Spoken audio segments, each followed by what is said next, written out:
कि आपने अपने घर में कैसी उल्टी गंगा बहा के रखी है।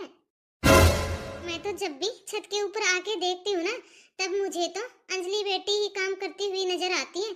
जब देखो तब कभी कपड़े धोती रहती है, कभी झाड़ू लगाती रहती है, कभी पोछा लगाती रहती है, तो कभी बर्तन साफ करती रहती है। क्यों दीदी, बहू से कोई काम नहीं करवाते हो क्या आप? अरे दीदी, हाँ मैं मानती हूँ कि उसके ससुराल वाले उसे अपने घर लेके नहीं जाते, उसको यहीं पे छोड़ रखा है। तो इसका मतलब ये तो नहीं है दीदी कि आप सारा दिन उससे नौकरों की तरह काम करवाती रहोगी। एक दिन प्रिया बता रही थी मुझे, मिली होगी उसे कहीं पे, तब वो मुझे बोल रही थी कि मम्मी अंजलि तो पूरा पसीने में भीगी हुई थी। अब बताओ, घर में भाभी के होते हुए ननद काम करती है, और वो भी ननद भाभी से तो बड़ी है। अरे दीदी, मैं तो अपनी बेटी से कोई भी काम नहीं करवाती हूँ।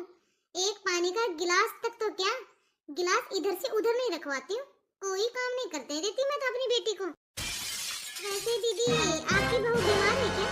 अरे बिमला, काहे की बीमार है वो? बच्चा होगा उसका, बस उसकी तो ये ही बीमारी है। अरे दीदी, इसमें कौन सी बड़ी बात है? बच्चे तो सारी दुनिया की औरतें पैदा करती हैं। आपकी बहू कोई अनोखा बच्चा थोड़ी ना पैदा कर रही है। ना ही कोई ये नई बात है, ये तो सदियों से चली आ रही परंपरा है। औरतें तो बच्चा ही पैदा करती हैं, ना कि आपकी बहू कोई अनोखी है जो बच्चा पैदा कर रही है। अब बहन, तू ही देख ले आजकल की बहुओं के चोचले। यदि उसे मैं कुछ कह दूंगी तो बोलेगी कि आजकल की सास बुरी है। अब तूने तो अपनी आंखों से देख ही लिया है कि मेरी बहू कैसी है और क्या काम करती है।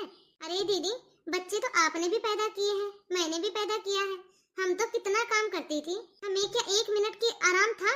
एक मिनट का भी आराम नहीं था दीदी हमें तो। अरे हाँ, हमारी बराबरी कहाँ से करेंगी आजकल की बहुएं हमारी बराबरी?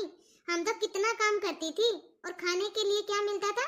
रोटी, चटनी और लस्सी, बस यही खाने को मिलता था। अरे और तो और, अच्छे से सब्जी और दूध भी नहीं मिलता था हमें तो खाने के लिए। और ये आजकल की बहुओं को देख लो, पहले तो अच्छे से दूध पिएंगी, फ्रूट खाएंगी, और फिर बाद में बेड रेस्ट करेंगी। और ऐसे ही ये आजकल के डॉक्टर हैं, हॉस्पिटल में घुसे नहीं कि बहुओं को बेड रेस्ट बता देते हैं। हमारी बहू को भी डॉक्टर ने बेड रेस्ट बताया है। अरे दीदी, हमने भी बच्चे पैदा किए हैं, हम तो कभी डॉक्टर के पास दिखाने के लिए नहीं गए। हमारी सास और ननद ने जो कह दिया वही सही था हमारे लिए तो, और वो ही हमारी डॉक्टर थी। वो जो बोलती थी वो हम लोग करते थे। अरे आजकल की बहुओं को देख लो, सास ननद जो बोलेगी ना वो तो बिल्कुल भी नहीं करेंगी। डॉक्टर चाहे कुछ भी कह दे, वो 100 की 100 मानेंगी। सही बात है दीदी, पहले क्या डॉक्टर नहीं होते थे? अरे क्यों नहीं होते थे, डॉक्टर भी होते थे, हॉस्पिटल भी होते थे, लेकिन हमें उसमें लेके कौन जाता